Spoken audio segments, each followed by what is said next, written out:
All this irked MLA Somashekar and had made him angry with Raghu.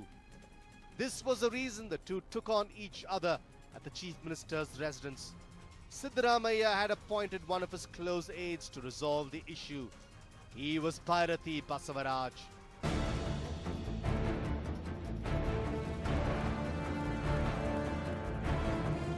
Bhairathi Basavaraj is known to be the Chief Minister's troubleshooter. The MLA, who heard the story, called both the parties to strike a deal. He invited MLA Somashekar and BDA Badshah Raghu to Ashok Hotel in Bengaluru.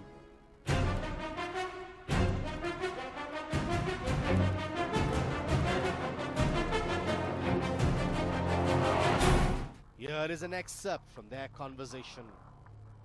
Sir, you keep quiet and let me take care of Kempegowda layout. I will take care of you well. This had irked MLA Somashekar, who was in no mood to spare the executive engineer. What do you mean you will take care of me? Don't behave with me in this manner. Who do you think you are? You think you can do anything in my constituency? I am the people's representative in the constituency. I will not allow anyone to interfere in my place. I wanted to invite the Chief Minister for the Bhumi Puja and send out a message to the residents in my constituency. But you are trying to avoid me. Somashekar is right. MLAs would not like it if a third party interferes in their constituency. Even I would not keep quiet if someone interferes in my constituency. A 740 crore tender has been called. An Andhra Pradesh contractor has been finalized for the deal. Why did he have to do this? Do you think there were no contractors in our state willing to spend that amount of money? You must have informed me before you called for such a tender. A local contractor would have been more happy and enthusiastic to take on the tender. The farmers who have lost their land to Kempegowda layout are yet to get their compensation. What should I tell them? Let us know if you have any contractors in mind. We shall seal the deal. Let's not have any complications in the future. What is the necessity to call for a 740 crore tender? It's the Congress government in the state and I am a loyal Congress politician. What was the reason to avoid me? MLA Somashekar had taken Raghu to task, but he did not take it further as he was scared that Raghu was Siddaramaiah's godson.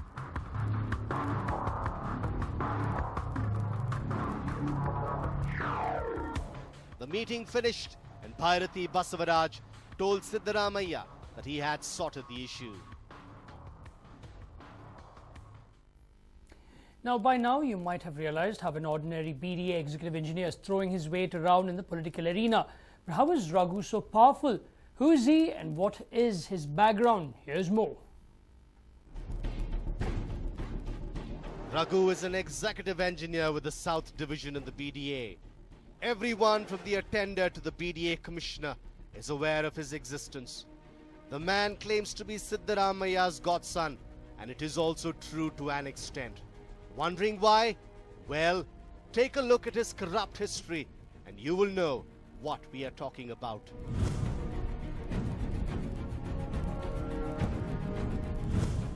Raghu was suspended by the governor. Yes, Raghu worked as an executive engineer in the National Highway Department during Jagdish Shettar's rule as Chief Minister.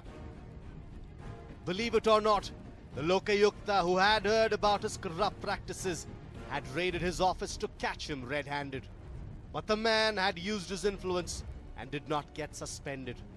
But when Shettar's rule had ended, the governor's secretary, Ram Prasad, had issued orders to suspend Raghu from the PWD. But when Siddaramaiah came to power, the Chief Minister had revoked his suspension order. News9 has access to the letter in which Siddaramaiah has revoked his suspension.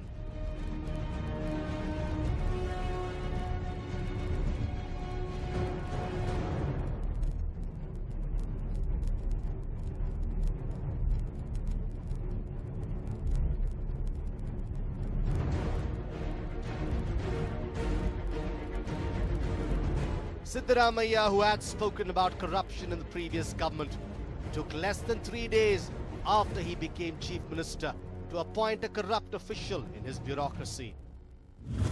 Raghu is a mechanical engineer.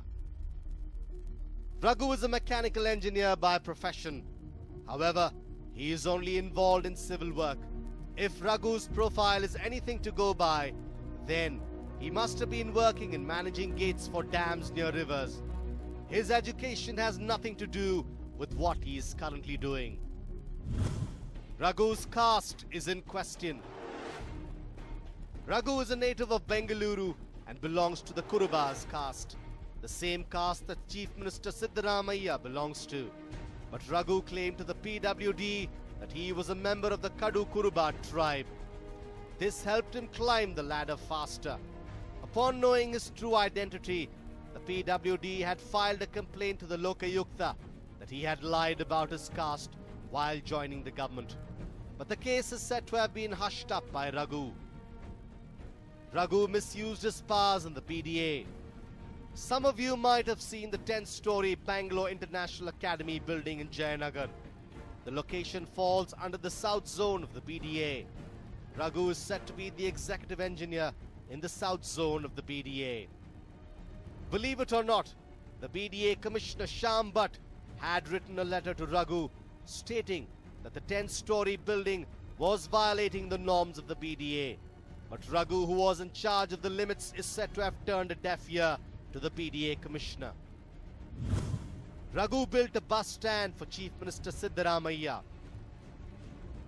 Raghu was working for the National Highway Department as an executive engineer. During this time, Siddaramaiah was a leader of the opposition. Raghu is said to have constructed a bus stand in Siddaramaiah's Varuna constituency and spent 15 lakh rupees. Raghu even named the bus stand after Siddaramaiah. It is said that the bus stand was built on Siddaramaiah's instructions, but the bill was paid by the National Highway Department. Raghu and Siddaramaiah share a special relationship. Both of them belong to the same caste, and this has given Raghu the wings to do things according to his whims and fancies. Ever since Siddaramaiah became the Chief Minister, there has been no stopping Raghu. Many have even complained to the Chief Minister about Raghu's behavior, but the Chief Minister seems to have turned a deaf ear to their complaints. Another interesting fact about Raghu is that he is the only one allowed to enter the Chief Minister's official residence, Kaveri, after 10 p.m. No wonder he is called the Godson of Chief Minister Siddaramaiah. Will Siddaramaiah ever put an end to this? Will there be more people like Raghu who will misuse their relationship with the Chief Minister? Can the government keep a tab on their bureaucrats? Only time will tell. A News9 report.